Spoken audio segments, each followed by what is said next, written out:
We will not need to repeat everything we know about ancient Corinth. Remember from last time, it was a very wicked city. I don't think there's anything like it this bad in our country.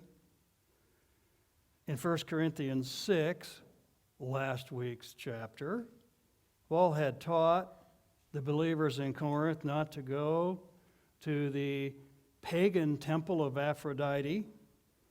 By contrast, he said each person is the temple of God. God dwells within each person, so don't go to these places. 1 Corinthians 6 had talked about immorality, and it placed it in the unprofitable category, the unbeneficial category. We would also say the costly category. Unprofitable could be costly, and unbeneficial could be dangerous. Their excuse is where we're not under the law. Well, part of the law of Moses was repeated over in the New Testament, and that was definitely repeated. Then 1 Corinthians 6 is about the evil sins of sex. Next, 1 Corinthians 7 will go in the other direction and give a positive view of sex within marriage. It is possible that the Corinthians thought that celibacy would be better. I'll keep repeating it because I think it says it faster. The Corinthians might have asked the question whether being a monk or a nun type would be better than being married, and the answer, no, not if it's God's will for you to be married. So, if a person is single, then abstinence, but if a person is married, then abstinence would be wrong. The stress on being single would be verse 1. So let's look at 1 Corinthians 7, verse 1. Now concerning the things about which you wrote, it is good for a man not to touch a woman. It might be good to be abstinent. If you're single, it is a good thing to be abstinent. Now, before we get into the exact topic, I would like to look at the phrase, now concerning the things about which you wrote. This begins the third section of the book of 1 Corinthians. The first section, chapters 1 through 4, would be topics that are reported by Chloe's people. Relatives or employees of Chloe had gone over to Paul in Ephesus, over in Turkey, and they had told her about quarreling among the Corinthian leaders of who is the greatest and who had the most baptisms. So that came from the reports of Chloe's people, chapters 1 through 4. Section 2 was about rumors. There was no need to have messengers. Rumors seem to work. They go all over the place. There were rumors, especially of Corinthians suing each other in court, and that made it all the way across the waters. So we go from reports of Chloe's people to rumors. This section, chapter 3, chapter 7 is the third section. Now concerning the letter questions that you wrote, the Corinthians must have written a letter, and they had all kinds of questions. We find them later on through the book by tracing the phrase, now concerning. Here in verse 1, now concerning being single. Verse 25, now concerning virgins. That's a way of saying now concerning whether fathers should give their daughters in marriage. Now concerning spiritual gifts is chapter 12. Now concerning the offering or church collections. So all the rest of the book, they had written a letter and they were asking all these questions to Paul, and he has started to answering them. Verse 1 is a new section. On the other hand, it kind of contrasts the previous chapter. Chapter 6 was on sexual sins. Chapter 7 is going to be on sexual blessings. So it's answering the Corinthian questions, so in some ways it's a new section, but the topic reverses the previous. Chapter 6 was, it is wrong wrong for the Corinthians to go to the pagan temples. Chapter 7, it is right. This is kind of like listening to a person talking on a phone. You can't hear the other line. We have the answers Paul gives. We don't have the exact questions. The answer Paul gives was about being celibate. That's the answer. So they asked some sort of question about that. Now, I think probably in their day, the question would be a little bit different than we might think. In my home church, they thought that everybody should get married. They were dating each other at age 16 or 17, and all the kids were married at 18. And we didn't get married until I got through graduate school, and we were 25, so we had all these people that said something like, I'm praying for you to get married, and I'll put feet to my prayers and do something. That's my home church. And they were all married right out of high school. So that attitude would assume there's something wrong with being singular. I think probably the Corinthians' attitude was a little bit more like we would say now the monks and the nuns. They would think it is better to be singular. Better to go be what we would call a monk or a nun. I think they would think that way, or they would ask a question in that direction. And the answer is going to be, it can be good to be single, verse 1. It can be good to be married, verses 2 and following. It depends upon God's will for that person. And we'll read verses like that later on. So, now, concerning what you wrote in a letter, it's okay to be single.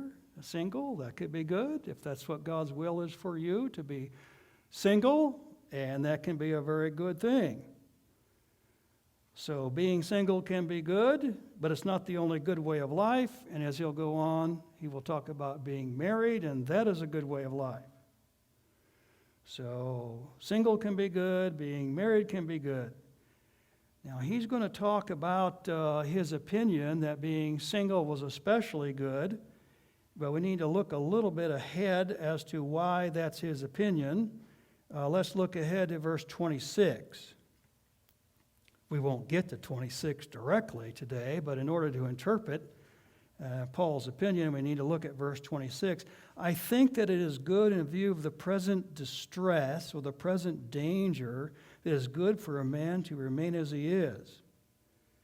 In other words, looking ahead to Paul's attitude is it's a dangerous time. There's persecution. It could be better for a single lady to stay with her dad. And it could be better not to get married right now because of, quote, verse 26, the present distress. So we have to think of that in Paul's mind with some of the words he's given. It could be good to remain single if you live in Ukraine or Afghanistan, that kind of thing. It could be good to remain single for the present distress. That's verse 26. Also, let's look at verse 17. As the Lord has assigned to each one, as God has called each. In other words, keep in mind whether it's a time of danger. Maybe shouldn't have a family now. Danger, like Corinth. Danger, like some places in our world now. And also, God has some people, you're supposed to be single, you're supposed to be married. So we have to keep in mind, Paul's going to say it would be good to be single at his time and at his place because it's dangerous. But he is going to say God has called different people different ways. Both of these should be kept in mind. Verse 1, it can be good to be single. No one, though, as he goes on, no one even in Corinth, even in the danger, must think there's anything wrong if they did get married. So verse 1, it can be God's will to be unmarried. God wants some people unmarried. God wants some people always unmarried. And that is a category. and they can be used of God greatly. And verse 1 is saying that. Single can be God's will. And if single, then celibate, to use the Catholic term, abstinent, to use another term. If single, that can be good. Yet, God wants other people to be married. Verse 17 is God is assigned to each. So even if it is a dangerous time, verse 26, he's going to say, well, the fathers, that's their culture, the fathers can decide. So verse 1, being single can be holy, but it wasn't quite that Paul was teaching everybody should be single. So now we go to verse 2 through 4. But because of immoralities, each man is to have his own wife, and each woman is to have her own husband. The husband must fulfill his duty to the wife, and likewise the wife to her husband. The wife does not have authority over her own body, but the husband does. And likewise also the husband does not have authority over his own body, but the wife does. Well, I would like to begin with the phrase, each and his own, or each and her own. Not a big deal to us, but this is one and one. This is monogamy. God's pattern from the beginning in Genesis 2:24 was one man and one woman. The pattern that God had in the Old Testament was monogamy. Jesus endorsed this, quoting Genesis 2 in Matthew 19:4 and 5. In the beginning he made them male and female. For this cause a man shall leave his father and mother and be joined to his wife. They two shall be one. So we definitely have heterosexual from law of Moses, from Jesus' endorsement. Then we have one and one. God's pattern was monogamy. Now in the Old Testament there's plenty of polygamy. What are we to do with that? And it's kind of like this. That was never God's pattern, but he didn't take them to court. He didn't give penalties for it in the Old Testament times. So his pattern way back from Genesis was monogamy. That is God's pattern. Polygamy was never God's pattern, but people did it. And in some places now in the world they still do it, particularly Muslim places, and if they can get away with it, some Mormon places. But the pattern always was one and one, male and female. That's God's pattern. The stories of polygamy in the Bible is God didn't give a penalty for it, but they were always a mess. It doesn't matter which one you think of. You think of Abraham, and he had Sarah and Hagar, and they couldn't get along, and they were fighting all the time. You have Jacob, and you have Leah and Rachel, and they were fighting all the time. You have Solomon and all his pagan wives led his heart astray, 1 Kings chapter 11. The Old Testament didn't give a penalty for polygamy, but it gave all kinds of stories that it won't work out very well, and it did not, in the Bible stories, it did not, what I know of, say, Turkish history, and because I've been to Turkey, I've read a bunch of Turkish history, and they always were fighting each other, including killing each other. In the New Testament, Herod had all these wives. Same thing. They all hate each other. They all want each other dead. So the Bible's pattern has always been monogamy. And when people disobeyed it in the Old Testament, God didn't give a penalty, but he didn't say it was very good and gave all these stories of how bad it can be. We don't have it very much. I met one young man whose father had many wives, and they were Muslims. I met him and spent quite a bit of time with him over in Uganda, and he was all messed up from this. And I didn't have a long time to talk with her, but I have talked with the Jessup family in person, the Mormons, and she wasn't having a real good time either.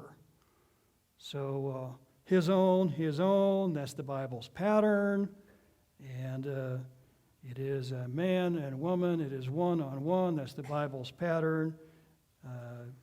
Jesus endorsed it, and Paul is endorsing it. And actually, by the time of the New Testament, there wasn't that much polygamy. It went really down during the exile. And when they came home, Ezra preached against it. And when they came home, there was mostly one-on-one. We think of Herod as being the opposite, but he's a weirdo, can I say it? I mean, Herod. So most of the people in Jesus' time, most of the people in Paul's time, it was one-on-one. Now, previously in chapter 6, Paul had talked about being forbidden to go to the Aphrodite temple, but he didn't want them to think that that has anything to do with Christian marriage. And so we now see here, verses 2 through 4, concerning immoral sex, he had flee in 1 Corinthians 6. There's flee in 2 Timothy 2, and it thinks of Potiphar and Mrs. Potiphar. Here we have the opposite. We are going to preach lots of Song of Solomon. I did do it verse by verse, and before I did it, I wondered, how am I going to get away with this? And I did it on purpose in the 9:15 service. So Song of Solomon is the whole book of the Bible. Proverbs 5, verses 18 and 19, rejoice with the wife of your youth. Ken read Hebrews 13:4, the marriage bed is honorable in all, and the bed undefiled. There's the Christian attitude towards it. You had in 1 Corinthians 6, immoral sexuality with the prostitutes in the Aphrodite temple in Corinth. Then you have 1 Corinthians 7, and he wanted to make sure that his comments about the wicked temple in 1 Corinthians 6 had nothing to do with married couples. If single, celibacy is right and can be good, God's will for some people. If married, celibacy and being cold is wrong. The next section, though, does give what I had already said, that Paul is worried about the present distress, verses 6 through 9. But this I say by way of concession, not of command, yet I wish all men were even as myself. However, each man has his own gift from God, one in this matter, another in that. But I say to the unmarried and to the widows, it is good for them if they remain even as I. But if they do not have self-control, let them marry, for it is better to marry than to burn with passion. Paul's opinion should be evaluated in the light of verse 26, the present danger, the present distress. He thought that because of persecution and because of danger, that people, especially fathers in this culture, should leave their girls at home, and they should not be married. So that's his own opinion. He is saying it is not a command. It's not what God commands. If the Corinthians got married, even though it was a dangerous time, there wasn't anything wrong with that. So when he argues for being single, we have to put in mind it's because of the persecution and because of the danger. He will later in 1 Timothy 5:14, I will that younger women marry and bear children. So it's a different place, different time. Some of his opinion about himself not being married because of missionary travels. Some of his opinion because of the danger. Now we're ready to move on to verse 10, but I do want to say before we read it, in verse 10, Paul will give Jesus teaching. Now, this kind of means the history of the New Testament, because Jesus' teaching was already known by the time 1 Corinthians was written. 1 Corinthians, we have a very clear date for it because it has the Roman governor Gallio, and he's mentioned outside the Bible. So 1 Corinthians was written about AD 57, and already by AD 57, Jesus' teachings was all out and around. The liberals will say, we don't know what Jesus really taught. and that the Gospels were not written until long after he was here and nobody remembered him anymore. That really is a lie, and they really ought to know it. The Gospels were all written before the temple fell in AD 70, and here he can say to the Corinthian readers, here's what Jesus taught about marriage. He's writing in AD 57, and we know what Jesus taught in AD 30s. It wasn't that long ago. Now, for the direct teaching of what he taught, we're going to go ahead and look at verses 10 and 11, but I will leave out a parenthesis. Verse 10. But to the married I give instructions, not I, but the Lord, that the wife should not leave her husband. And then the close of verse 11. And that the husband should not divorce his wife. The middle is parenthetical. And it wasn't really the words of Jesus, it's Paul's words. We'll come back to it. For the minute, let's look at Paul's repetition of Jesus' teaching. Jesus was basically teaching marriage is permanent. I hate divorce, says the Lord God of Israel, Malachi 2:16. In Mark and Luke and 1 Corinthians, there are no exception clauses. Matthew 5 and 19 does give an exception clause, except for adultery. If we were dealing directly with adultery, it is a grounds for divorce. People can forgive each other, like in the book of Hosea, but it is a grounds for divorce. Jesus has it as an exception clause in Matthew 5 and Matthew 19. But there was no need to bring that teaching in here because they weren't talking about adultery. They were talking about, should we Corinthians all divorce and all be single and all be celibate? Is being celibate so much better than being married that we should divorce each other in order to be celibate? And so that's the mindset with which you come to this, and the answer is no. The Lord gave instructions that marriage is permanent, and that while adultery is the clause in Matthew that wasn't brought in here because the actual perspective is, would being single be more holy? And should we all get divorced so we can all be single and all be holy? And Paul's going to say, Jesus didn't teach that. Jesus taught that marriage is permanent. I think we've got to look at this. The fastest way to say it is from the monk and nun category. Shall we get a divorce and all become monks and nuns? And Paul's like, no. That's what Jesus taught. No, we shouldn't all get divorces and become monks and nuns. That's kind of, I think, the questions that the Corinthians were asking. You said in chapter 6 not to go to the pagan temple, but that's got nothing to do with being married. That's got nothing to do with whether being abstinent for married people would be better.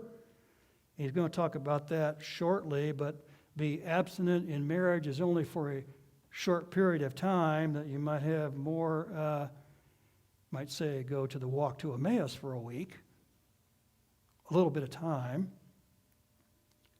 Now let's look at verse 11 in the middle. This is Paul's addition to Jesus' teaching. But if she does leave, she must remain unmarried or else be reconciled to her husband. Well, sometimes people do separate. And what if there's been no adultery and they separate? There has not been a biblical grounds for divorce, but they separate. Well, the teaching here is then they aren't free to look around and find somebody else. If a Christian couple separates, but there has been no adultery or grounds for divorce, then they should remain single or else get it fixed.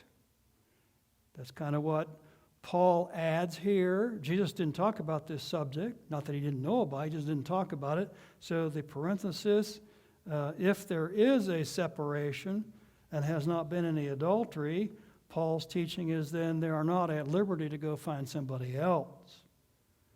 If they no longer live together, but neither has committed adultery, Paul hopes they can get reconciled someday.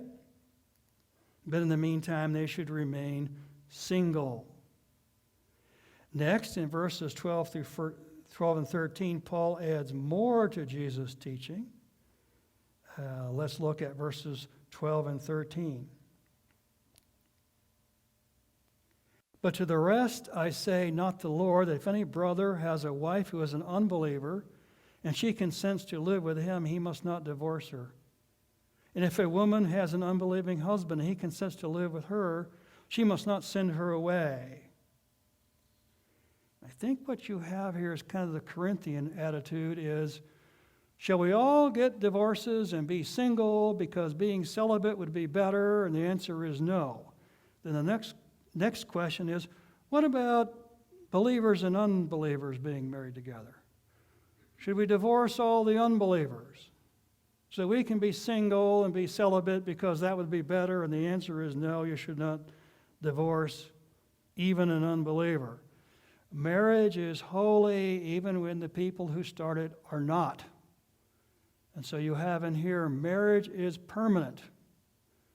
Marriage of Christian to Christian is permanent. Marriage of Christian to non-Christian is permanent. We have all kinds of verses that a believer should not marry an unbeliever. And I have them all without time to read them, but Amos 3:3, for example, can two walk together unless they be agreed? All kinds of Old Testament verses not to marry into the pagans. 2 Corinthians 6:14 is more broad teaching than just marriage, but don't be unequally yoked together. In the context, don't go to the pagan temple. Well, if you don't go to the pagan temple at all, you don't go to the pagan temple to have your own wedding. Directly teaching is not as really a spunky type phrase, but Paul does say here in 1 Corinthians 7, you get near the end, verse 39, get married only in the Lord. All kinds of verses that believers are supposed to only marry another believer. But what happens if they don't? And you have a believer and an unbeliever married. Or maybe they start out and they're both non-Christian, but one trusts in Jesus and the other one hasn't made that decision yet. These verses are saying it still is a holy marriage. If a marriage started out as disobedience, if a marriage started out as unsaved, it still is a holy marriage. Unholy people making a marriage make a holy marriage. So we have all through here, probably the Corinthians are asking, shall we become single and celibate? Wouldn't becoming like a monk or a nun be more holy? And the answer is no. If a person, God's will for them is to be single, then that's their calling. If a person's will is to be married, then they should stay married and not have any thought that breaking this off and becoming like a monk or a nun and being celibate, that would be more holy. We have here no divorce. If they're separate, but there's been no adultery, try to fix it. If they're married a believer to an unbeliever, that's still a holy marriage. And so the answers we have, the exact Corinthian questions we do not, but the answers we have, and the answers are that all marriages are holy, and none of the Corinthians ought to think that they could get a divorce and be celibate then after the divorce, and that would be more holy. No, it would not. So chapter 6, don't do immoral things. Chapter 7, if you're single, be celibate, if that's God's will for you. If you're married, don't abstain. Just maybe for a little time. Maybe the quickest way to say it is maybe on a little convention, maybe on a little Christian seminar. But after that, then be back together again. We will look at more of 1 Corinthians 7 next time. It will continue this subject. On the other hand, it will add the idea that time is short. In other words, if it seems like the world is ending, it seemed to Paul the world is ending. So time is short. And we'll look at that again. Will the musicians please come?